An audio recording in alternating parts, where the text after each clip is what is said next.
o que nós pensamos para hoje, tá? Então, o nosso grupo da BC2 História, no primeiro ano, ele teve 3 reuniões, se eu não me engano, foi ali, acho que outubro, novembro e dezembro. Foram reuniões iniciais com textos, assim, para debater cosmovisão, relação entre fé e ciência. E o ano passado, né, aqueles que estavam presentes já lembram que nós fizemos um ano todo de fundamentos, né? Então, assim, vários textos clássicos, né, da introdução à história, de teoria da história, né, o Dissertor, Mark Bloch, né, Edward Carr, Jacques Legoff, tantos outros textos, né, Paul Venn, a gente abordou ano passado, e eu queria, inclusive, trazer para vocês, assim, animá-los a assistir essas aulas, que são, na verdade, aulas, né, no YouTube, do nosso canal, tá, do YouTube, ali, o História e Fé Cristã. Então, por quê, gente? Porque nós que estamos aqui, até muitos aqui que estão desde o início, já acompanharam muitos debates, né? E algumas coisas, assim, que às vezes surge até no grupo do WhatsApp, acaba se repetindo, porque nem todos conseguiram acompanhar o início, o surgimento do grupo. Então, eu gostaria de animá-los a vocês assistirem essas aulas que estão ali disponíveis no YouTube, né? Sobre vários temas referentes a fundamentos de história. Muitos colegas, inclusive, comentaram que aquilo ali foi quase que uma espécie de um retorno, né, ao início do curso de História, trabalhando conceitos, até que não tinham ficado tão evidentes na época, né, eu acho que vocês, assim como eu, no primeiro semestre de História, né, a gente não entende todos aqueles textos que a gente lê, vai amadurecendo ao longo do curso, e aí eu vejo como foi bom para nós, né, fazer algo assim de fundamento da área de História, da disciplina, né, da ciência histórica, até para aqueles que não são da área de História, né. Então, alguns são da teologia, tem gente da biologia, tem gente de várias áreas do conhecimento que não tinha uma base, assim, da história, tá? Falando isso, então, para dizer que esse ano nós elencamos o tema Ensino de História e Formação de Professores, né? E eu acho que a grande questão entre esse tema é os dilemas do professor de História Cristã, né? São aquelas aparentes oposições, aqueles desafios do dia a dia. Então, hoje, nós temos aqui, né, o Ismael, o Rafael e o Tiago, tá, que são colegas, né, são irmãos, são pessoas que têm experiência com o ensino básico, e cada um deles vai ter 10 minutos, né, para responder a uma pergunta que eu vou trazer aqui, que é uma pergunta central, né, uma pergunta ampla, eles podem aprofundar de diversas maneiras, mas também, após cada um falar 10 minutos, né, buscando uma resposta, vamos dizer assim, para essa pergunta inicial, eles também vão perguntar uns para os outros, né? E depois disso a gente vai abrir para todo mundo conversar, tá? Então seria essa a metodologia de hoje. Então pode começar ali com Ismael, ou Tiago, ou Rafael, vejam a ordem aí, né? Busquem a resposta, né? Trazer de maneira assim, como a compreensão de vocês, tanto do contexto como a experiência de professor. Depois perguntem uns para os outros e no final todo mundo participa dessa conversa, tá? A pergunta que eu elenquei aqui é uma pergunta que, claro, é a pergunta que é o tema de hoje, né? Mas que é algo que a gente tem pensado aqui enquanto grupo, que é assim, né? Quais os dilemas, né? Vocês têm encontrado no cotidiano docente referente ao ensino de história, né? Quando este toca temas sensíveis para a fé, né? Para a nossa fé. Eu vou colocar aqui, inclusive, essa pergunta aqui no próprio chat, tá? Porque é um pouquinho longa, mas eu, assim, quero colocar isso para vocês, vou repetir, né? Quais dilemas você tem encontrado em seu cotidiano docente referente ao ensino de história quando este toca temas sensíveis à sua fé, tá? Essa seria a pergunta que eu trago para vocês, Rafael, Tiago e Ismael, tá? E queria que vocês buscassem aí, né, tanto com o texto base como com a própria experiência docente de vocês, tratar um pouco disso, tá certo? Alguém já decidiu quem vai ser dos 3 ou já temos um corajoso aí para começar? Eu acho que eu posso começar porque são 3 experiências distintas, né? Eu sou professor de escola convencional, o Rafa é mais uma escola secular e privada, e o Ismael de uma escola pública, então são 3 experiências distintas. Eu acho que dá para ir nivelando, né? Tudo bem para o Ismael e para o Rafa?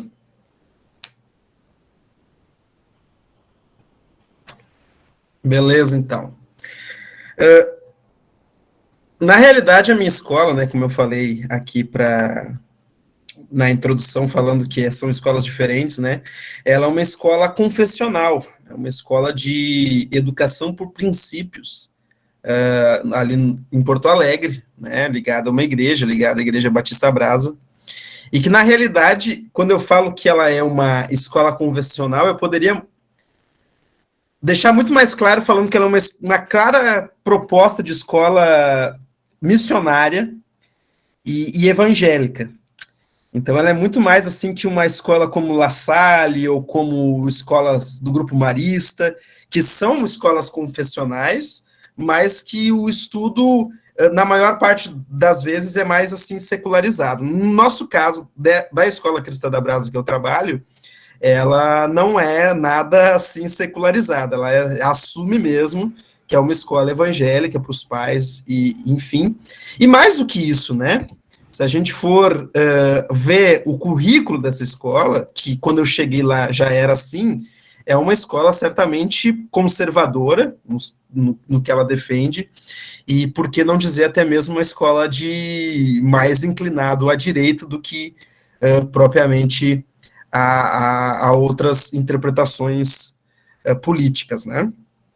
O nome da metodologia mesmo é abordagem educacional por princípios, não é simplesmente os professores que são cristãos que identificam o princípio na Bíblia, não, é uma metodologia com teóricos, com passo a passo, com, enfim, com os seus pressupostos. Tem uma associação brasileira de escolas ligadas, né, à abordagem educacional por princípios, a gente ensina por uma visão de criação, queda e redenção, os 4 passos, né? Pesquisar, raciocinar, relacionar, registrar. Todos os conteúdos precisam, lá na minha escola, ser conversados, né? Com princípios que eles chamam, né, de princípios de governo, o princípio de caráter, união, autogoverno, semear e colher, mordomia, soberania, individualidade. O Ismael até participou de um grupo lá, né, Ismael, no Telegram, então ele já tá um pouco ligado como é que funciona a dinâmica aonde eu trabalho, né? Então, cada professor de matemática, de história, de educação física, ele vai aplicar os conteúdos que ele vai dar com base na BNCC, com base na Lei de Diretrizes Brasileiras, né, do ensino, vai conversar, relacionar com esses princípios bíblicos no conteúdo. Então, por exemplo, assim, se a gente for estudar lá, e eu estou fazendo essa introdução para chegar na pergunta do Jonathan, né?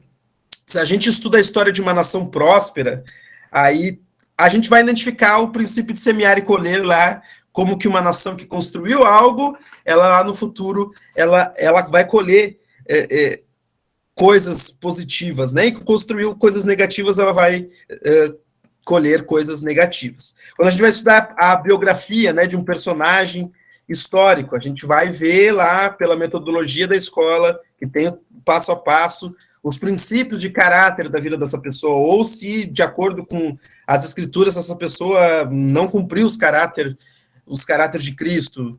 Quando a gente vê, por exemplo, o impacto em alguma sociedade do desmatamento, vai ser trabalhado, né, o princípio de mordomia, como que não foi cumprido, etc. e tal. E daí alguém, né, que está chegando aqui, que é conservador como a escola, e eu sou conservador também em muitas coisas, vai perguntar qual é o dilema, então, do professor trabalhar numa escola assim, né? É um ambiente perfeito. Tu pode ser evangélico, tu pode pregar, tu pode falar de Jesus, pode falar da Bíblia. E, de fato, né, eu considero um ótimo ambiente, falando especificamente da escola onde eu trabalho, mas também da metodologia, é uma escola que a gente sabe que todo professor, de certa forma, ele vai ser um missionário nas entrelinhas, mas talvez em alguns lugares ele não pode fazer isso tão abertamente, o Ismael não pode chegar e pregar na sala de aula, né, que vai dar problema para ele. Eu não vou ouvir dos pais na escola onde eu trabalho, que eu estou doutrinando os filhos dele dentro da religião evangélica, porque, inclusive, eles colocam lá na escola com essa proposta. Inclusive, tem pais que são de outras religiões, pais ateus, que colocam os filhos lá na escola sabendo da proposta da escola, é uma escola com uma noção de autoridade também, onde a gente não defende que a autoridade está na escola, mas a gente defende que os pais delegam a autoridade para a escola. Então, visto assim, pode parecer que não tem conflitos, né? Não tem dilemas no pensamento. Mas como o professor de história é um bicho triste, né? Ele sempre vê dificuldade em alguma coisa. Nesse caso, como a escola ela tem uma postura bem declarada de missão, de ensino, né? Dentro de uma visão teológica bem específica, às vezes algumas problemáticas que a gente encontra quando estuda a história, em questões de fonte, em questões de limitação, de problemas assim de temporalidades, talvez não tenham tanto espaço para se trabalhar, né? Isso não é a escola onde eu trabalho, são as escolas que têm essa metodologia, né? Não que não possam ser falados lá, pode falar, eu falo, eu deixo bem claro, no 6º ano, por exemplo, eu falo sobre o evolucionismo para eles, porque afinal eles vão sair dali, vão precisar saber sobre evolucionismo no ensino médio, na faculdade, né, nas periodizações que se dá, mas a proposta da escola é exatamente que se apresente o evolucionismo, se apresente outras visões que ela não considera corretas, mas se faça uma apologética em relação a esses conteúdos. Então, sempre se apresenta o lado criacionista e o lado evolucionista, e se dando ênfase ao lado criacionista, né?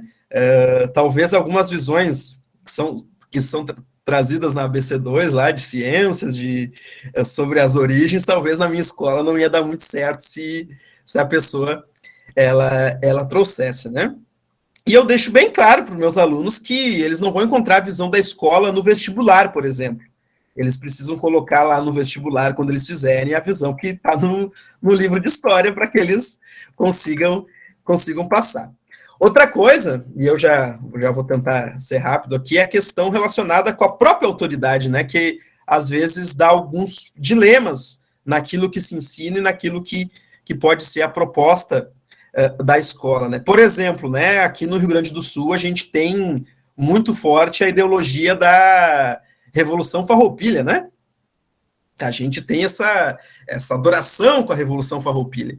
E a escola, ela é bem clara em se colocar contra a rebeldia, por exemplo. Contra golpes, contra revoluções, né? E aí, no mesmo instante, se fazia, né? E aí, graças ao bom Deus, eu consegui convencer a coordenadora a pensar um pouquinho diferente, que a Revolução Farroupilha foi, de certa forma, uma rebeldia, né? Então, como é que se falava para os alunos contra a rebeldia, mas se comemorava, se endeusava um evento assim? E aí começou a se pensar mais a questão da cultura e por aí vai. Que mais que eu podia falar?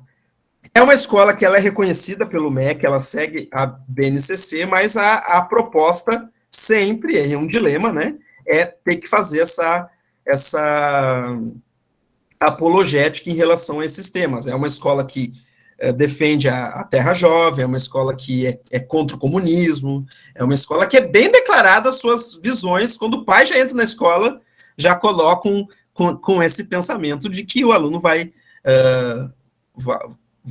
participar dessa formação nesse aspecto assim. E para quem trabalha numa escola assim, e saiu há poucos anos, né, da faculdade, deu um baque muito grande nas posturas que cada uma tinha. Eu vejo ali no grupo a galera falar muito, uns falando que viu muito questão de política, esquerda, direita na universidade, outros falando que não viram nada disso, uns falando que caminhavam para um lado, outros falando que caminhavam para o outro. Na minha, os professores eram super de boas, mas havia uma coerção mesmo forte dos colegas, né? E aí eu saio dessa coerção para a esquerda e vou para uma escola que não é uma coerção, mas é uma postura totalmente diferente. Então fica aquela mente dividida para que lado que se vai. E aí vou fazer doutorado numa universidade que nas entrelinhas fala tudo ao contrário do que está na escola, né? A escola defende terra jovem, eles vão defender terra antiga. A escola defende uma postura mais conservadora de direita, lá a universidade onde eu faço doutorado, me defende uma postura mais progressista. E mesmo quando eu vou falar da minha prática docente, sempre se tem esse olhar mais preconceituoso, né, para o que a escola defende lá. Então, começando essa reunião aqui, o meu dilema é trabalhar numa escola que já tem os seus pressupostos bem fechadinhos em relação à questão do cristianismo. Eu, sendo cristão e historiador, eu preciso andar na linha, lá, não no sentido de que vão me censurar, mas no sentido de que eu tenho que ser, obviamente, coerente com aquilo que a instituição que me contratou acredita. Então, eu preciso sempre ter esse cuidado nos meus planejamentos para fazer aquilo que foi solicitado pelos meus superiores. Então, seriam essas as minhas contribuições para o dia de hoje. Bom, no meu caso, eu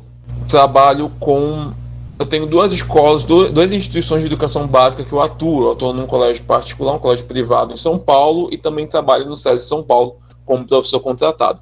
Então, trabalho aí em duas instituições, uma privada e o SESI, que é essa coisa mista, né? Você tem alunos bolsistas, uma boa parte deles, quase metade, e outra parte paga uma mensalidade pequena, enfim, para manter a instituição. E quando o Jonatas perguntou para nós três essa pergunta, eu fiquei tentando memorizar questões que eu passei e que me deixaram ali numa certa saia justa com algum tipo de assunto que contrariasse a minha fé e que eu tivesse que abordar em sala de aula.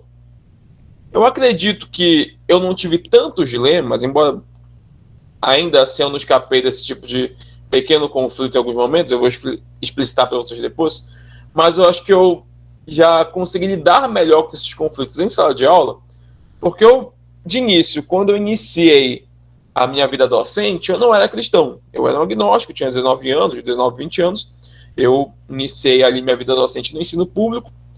Quando eu me formei, foi quando eu me converti, me tornei cristão.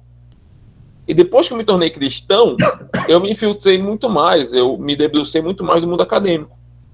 E no mundo acadêmico eu trabalhava história das religiões. Então, quando cheguei no doutorado, por exemplo, meu orientador me chamou para trabalhar com ele história das religiões na PUC.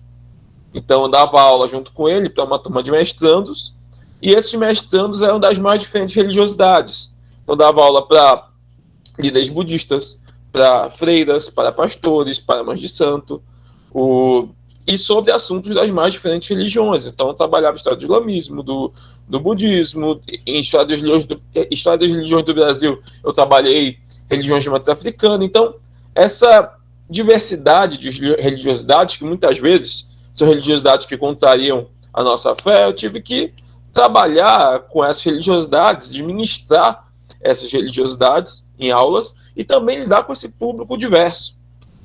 Então, eu já fui meio escolado quando eu voltei para a sala de aula, né? E na sala de aula, o que eu levo comigo, assim como eu levo na vida acadêmica, é sempre por conta da minha fé. A minha fé me pede que eu seja ético e verdadeiro. Então, sempre procuro na sala de aula, já que eu estou ali para ensinar história, de sempre ensinar sendo fiel aos fatos históricos. Então, eu estou ali, mais uma vez, como professor. Se eu estou ali como professor, se surge um tipo de assunto que não necessariamente tem vínculo com a minha fé, ou até contraria a minha fé, mas se é um fato histórico, eu estou ali ensinando como professor, a minha fé me exige que eu seja ético em ensinar aquele fato histórico. Então, por exemplo, vamos pegar um assunto ali que já muitos cristãos ficam estremecidos em ministrar, por exemplo. Já vi casos de cristãos que vêm me procurar pedindo conselhos, como ministrar, por exemplo, religiões de matriz africana em sala de aula. Como é que eu abordo isso? Isso contraria a minha fé. Você simplesmente narra o fato, narra o acontecimento. Você não muitas vezes não ministra mitologia grega. Zeus, Hades, Poseidon, vai para a mitologia romana, Netuno, Vênus, Plutão.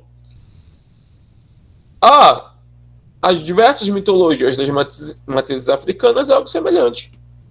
Então, eu particularmente, quando eu vou trabalhar sobre os orixás de Yorubá, eu simplesmente narro esses orixás. A minha opinião pessoal, ela não... Pelo menos no colégio que eu dou aula, eles sempre pedem que o professor fique um pouco alheio a essa opinião pessoal, que a opinião pessoal não entre tanto na sala de aula. Então, eu particularmente não deixo ali a minha opinião pessoal em alguns momentos de lado, em outros eu coloco minha opinião pessoal, mas em temas como esse, mais espinhosos, por exemplo, para alguns, como religiões de matriz africana, eu simplesmente ministro aquilo que aquele material pede, ou que aquele assunto pede. E eu deixo que o aluno pense por si. Eu acho que foi isso que eu aprendi muito no decorrer da minha carreira docente. Que o aluno pense por si, que ele faça suas escolhas. E o que é interessante na matéria de História para a Educação Básica, o que eu acho interessante é porque a gente sempre é obrigado, embora alguns não falem, mas está ali tanto na BNCC quanto muitas vezes no nosso planejamento, que um momento a gente fale sobre cristianismo, seja suas origens, seja na Idade Média, seja na Era Moderna, ou mesmo contemporânea, porque ele sempre está presente ali na história do Ocidente. Então vai chegar um momento que eu posso falar de uma outra religiosidade, e vai chegar um momento que eu também vou falar do cristianismo, e quando vou falar do cristianismo, eu também vou ter que ser fiel aos fatos. E o cristianismo, assim como qualquer movimento religioso, tem suas benesses e tem seus erros na história. E eu vou contar dos dois para o meu aluno. Tanto os benefícios quanto os malefícios desse movimento religioso no decorrer da história. E sendo fiel aos fatos históricos, o aluno que julgue e crie, e depois ele opine do que ele vai fazer com aquela informação. Se ele vai querer ir atrás daquela fé, se ele vai querer, de fato, procurar mais informações dessa fé ou não, ou se ele vai se encantar mais por outra informação ali que eu dei referente a um outro segmento religioso ou uma outra ideologia, enfim. Mas o aluno tem esse poder de escolha e eu, como professor, o que eu tenho que fazer é passar a informação que aquela instituição quer que eu passe. Então, no momento que eu passo essa informação, e a minha fé está inclusa nessa informação, está inclusa nesse conteúdo que eu estou retratando, eu sempre digo que basta eu ser fiel aos fatos, inclusive, se eu for fiel aos fatos do cristianismo, por exemplo, até mesmo do material didático que me entregam. É claro que muitas vezes eu, como professor, gosto de fugir do material didático, tá? Mas eu gosto de acrescentar, de aprofundar esse material didático para o meu aluno. Mas até se eu for trabalhar cristianismo com a informação do material didático, o cristianismo, eu sempre falo isso para as pessoas, especialmente para os historiadores cristãos, o cristianismo não precisa de você defender ele, porque os fatos, muitas vezes, quando você narra os fatos e é fiel aos fatos, ele já gera encantamento naquele aluno. Eu já vi, tem alunos meus de 7º ano, de 6º ano, que muitas vezes quando eu falo sobre o cristianismo primitivo e questões que o próprio material didático aborda, como o papel das mulheres nesse movimento religioso, que foi algo inédito ali na história da antiguidade, o movimento de caridade, que também surge com o cristianismo, desse sacrifício pelo outro, que não era comum em outros tipos de sociedades e de outras religiosidades. Quando eu conto isso em sala de aula, o próprio aluno se encanta com a fé, sem precisar ser um apologeta, basta ser fiel aos fatos. Então, quando vem um tipo de dilema, um tipo de informação, que ela é baseada ali na historiografia, ela tem base historiográfica, ela tem um estudo científico por trás, legítimo e válido, não tem por que eu não contar para o meu aluno, independente se vai contrariar a minha fé ou não. Acho que se eu entrar em contrariedade com a minha fé, se eu escondesse esses fatos, porque aí eu não ia estar sendo verdadeiro. Agora, se tem fatos históricos, que algum tipo de fato, algum tipo de ideal registrado pela história, vamos falar outro exemplo que o Kiefer falou, comunismo, certo? Eu tenho que ensinar para o aluno o que é comunismo. É nessa área que eu ensino o que é comunismo. Então, uma hora eu vou ter que falar de comunismo. Eu, particularmente, pessoalmente, é uma ideologia que eu não concordo, é uma ideologia que eu discordo, certo? Mas vai chegar no 8º ano, BNCC, tá lá que você precisa falar sobre as ideologias modernas, e o comunismo vai estar no meio, assim como o anarquismo, o liberalismo, entre outros. Fala de todas essas ideologias que te pedem, inclusive daquelas que muitas vezes na história foram contrárias à tua fé em um ponto ou outro, ou em muitos pontos, muitas vezes. Fala com fidelidade, fala com muita assertividade, e fala os pontos talvez positivos e negativos daquele movimento ideológico, histórico, e deixe que o aluno decida por si o que ele vai fazer. Acho que você investir nessa autonomia do aluno e ser fiel, ético, dar uma boa aula, deixar que a tua vocação, de fato, que é ensinar, ela venha à tona e você seja fiel, verdadeiro e ético nessa vocação, eu acho que isso é muito importante, isso ajuda muito quando você vai trabalhar um tema que muitas vezes é espinhoso para a nossa fé. Acho que é por aí. Então, mais basicamente, só para fechar rapidinho, antes que o Jonas passe para o Ismael, particularmente, fazendo isso, eu nunca tive muito problema de conflito, nem nas instituições que eu trabalho, nem com os alunos. Então, alunos meus de diferentes religiosidades, desde aquelas do mestrado até os alunos de educação básica, a gente nunca teve problema com isso. Até então, nunca tivemos problema. E olha que muitos sabem abertamente que sou cristão, tenho no Instagram que eu falo abertamente da minha fé, nunca tive grandes problemas com isso. Pessoal, boa noite a todos, né? Obrigado aí pela oportunidade da gente poder conversar um pouquinho aqui, né? Uma honra dividir aí essa mesa virtual com o Rafael e com o Thiago. São dois colegas que eu admiro bastante aí, certo? E também com os demais colegas que estão conosco aí nessa comunidade bacana aqui que a gente tem formado, né, ao longo desse tempo de GT, né? Certo? Então, eu sou o Ismael Wolff, eu vou falar um pouco da minha experiência, né? Eu sou professor de escola pública há mais de uma década, não de forma ininterrupta, né, mas trabalhando já na educação básica de forma geral.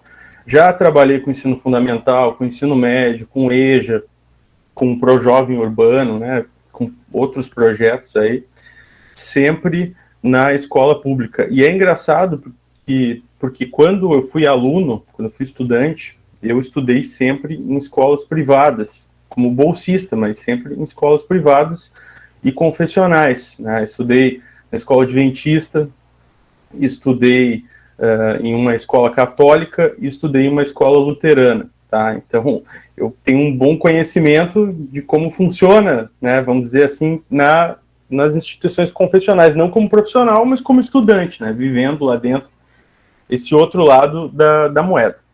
Mas a minha profissão mesmo se deu basicamente sempre dentro da escola pública, tá bom?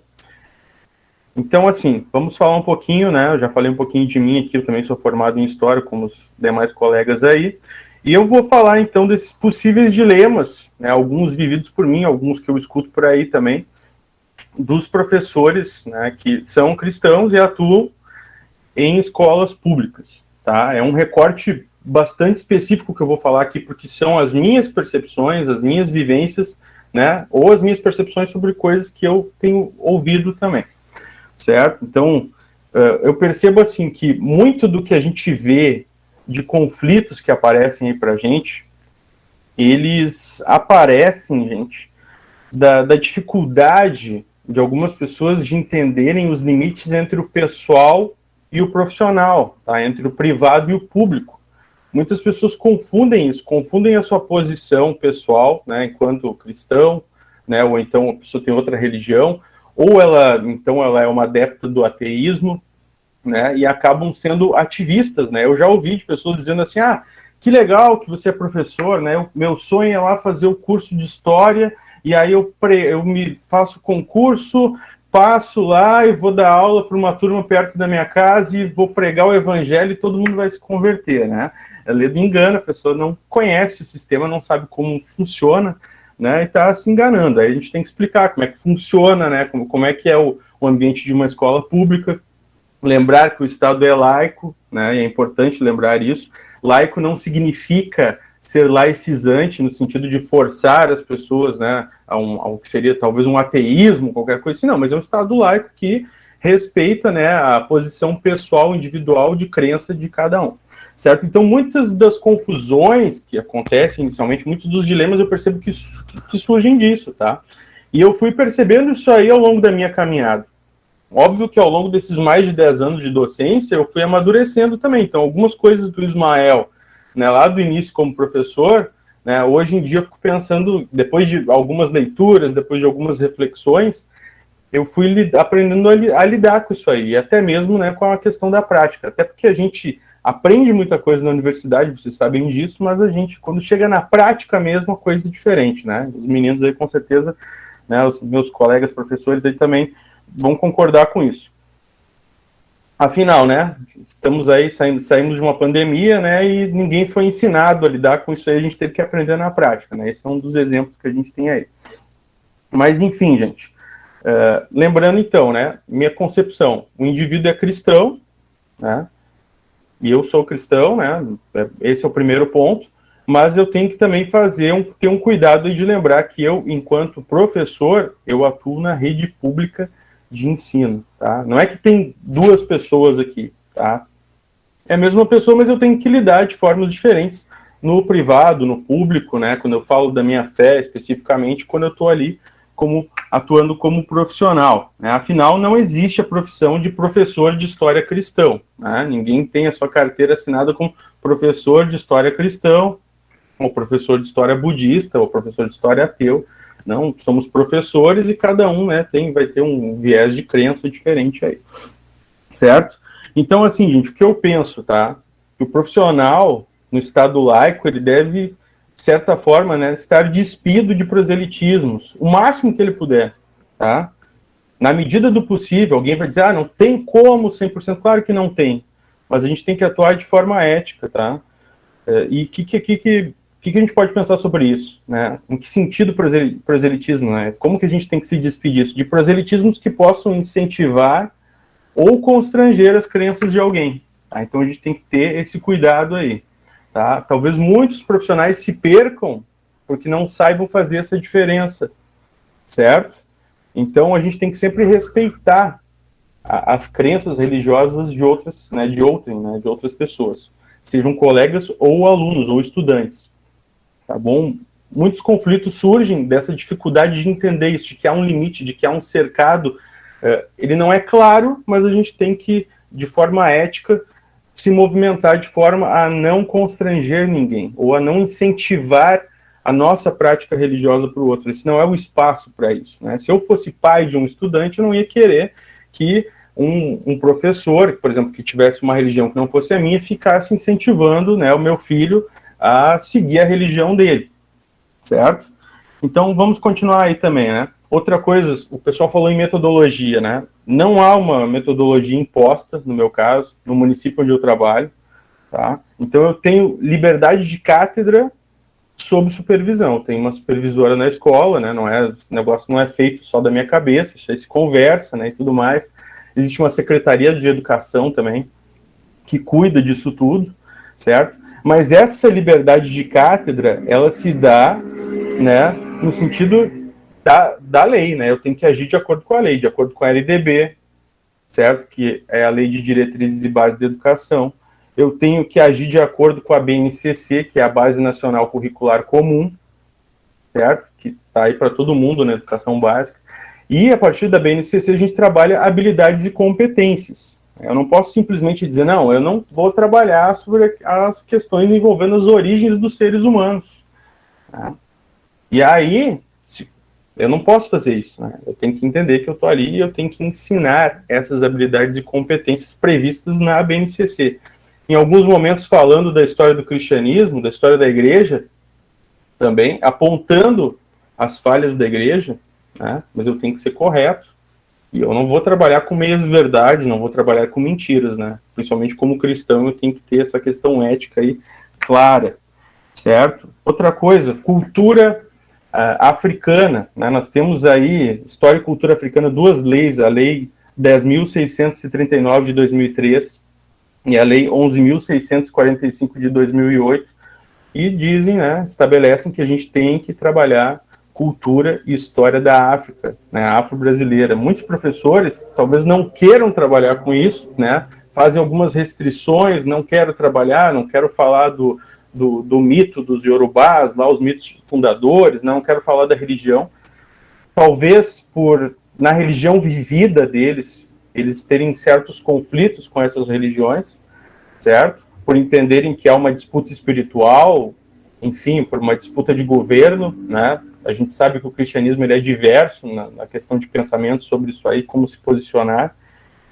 Mas eu entendo que a gente tem que, sim, seguir e ensinar. Assim como eu vou ensinar lá a religião dos gregos, a religião dos egípcios, o cristianismo, né, eu também vou ter que falar das religiões de matriz africana, né? E lembrando que o Egito também é africano, né? Talvez entre aspas, porque não existia talvez um conceito de África lá, mas tá dentro do continente africano, né? E aí a gente tem que trabalhar e pensar assim, não, eu tenho que ensinar isso, né? Um professor que crê na vida jovem, ou na terra jovem, né? Ele, no planeta, talvez ele tenha dificuldade de pensar assim, puxa, como é que eu vou falar, né, que a gente tinha ali já, a gente tem registros de Homo sapiens, de acordo com a arqueologia, de quase 200 mil anos, né, ou na América de cerca de 15 mil anos. Quando ele vai tratar da pré-história, talvez ele já tenha conflitos ali, né, mas ele precisa entender, né, que existem também outras formas de leituras criacionistas do mundo, né, a gente sabe disso, a gente está na BC2, a gente sabe que existem aí diferentes perspectivas em relação a isso. Mas se ele for fazer uma leitura cronológica ali, né, desde que nasceu Adão e for contando as datas, ele vai ver que vai ter conflito, não vai bater, ele vai ter dificuldade de lidar com isso, com a arqueologia e com a leitura do texto bíblico, né. Significa que o texto bíblico está errado? Não, obviamente que não, mas talvez ele tenha que rever a maneira como ele está lendo isso aí, né. É meu posicionamento, tá? Meu posicionamento pessoal aqui. Outra coisa, gente, outro conflito que pode acontecer, participação em atividades da escola, tá? Halloween, por exemplo. Tem professores que não vão querer participar desse tipo de festa, né? Vão entender, não, isso aqui não é de Deus, né? Do diabo e tal. Outros professores cristãos também não vão querer participar de festa de São João, né? Pode parecer bobagem para alguns que não participam, festa junina e tal, mas alguns não participam, entendem que é festa de santos, né? E tudo mais. Então, isso pode ser um conflito também, mas o professor pode apresentar também opções, né? Ele pode trabalhar com alternativas. Ele pode entender, eu tenho alunos aqui que não querem participar do Halloween nem da festa junina, apresentar essas opções, é possível isso, gente.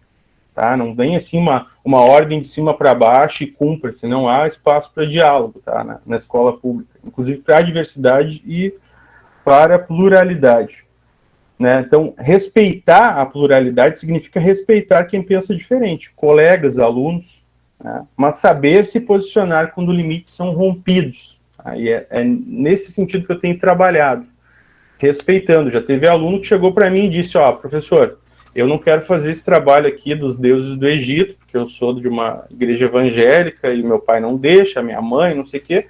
O que eu fiz? Vou dar 0 para o aluno, obviamente que não, conversei, né, e propus uma outra atividade. E por aí vai, né? Com colegas a mesma coisa. Quando eu penso que estão passando da linha, passando do limite, daquele cercadinho imaginário que eu falei, eu também converso de forma cortês com cada um, né? Lembrando que nós estamos num espaço laico. E como o texto estava dizendo para a gente aqui, o professor ele deve estar a serviço da coletividade, né? O texto que a gente leu, vocês receberam aí, tá? E eu penso que a gente deve estar a serviço da coletividade sempre de forma ética, tá? Eu entendo, sempre quando estou no meu trabalho, que eu estou trabalhando de acordo com uma política laica, certo? Mas, ao mesmo tempo, eu faço isso de forma com que isso não venha a ferir a minha ética cristã, minha ética enquanto cristão, tá? Certo? Então, seria essa a minha fala.